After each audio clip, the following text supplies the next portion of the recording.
যারা এক সময় ছিল ফুটবল বিশ্বের রাজা, যাদের নাম শুনলে প্রতিপক্ষ কাঁপত, যাদের পায়ের জাদুতে বদলে যেত পুরো ম্যাচের রং, আজ তারাই হয়ে উঠেছে ট্রলের খোরাক।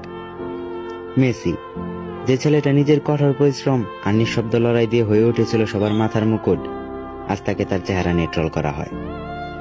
রোনালদো, যে নিজেকে বারবার প্রমাণ করে ইতিহাসের পাতায় নিজের নাম লিখিয়েছে, আজ সে একটা মিস করলেই বাজে ভাষায় অপমানিত হয়, যেন তার অতীতের সব অর্জন মুহূর্তে মুছে যায়।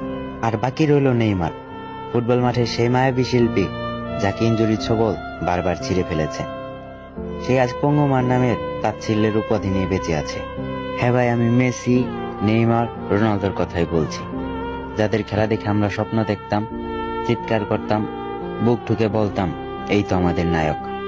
আজ সেই নায়করা আমাদের কণ্ঠে বিদ্রূপ শুনে যায়। তাদের কষ্টটা আসলেই কি এতটাই অমূল্য যে আমাদের ট্রলে নিচে পিষে ফেলতে হবে?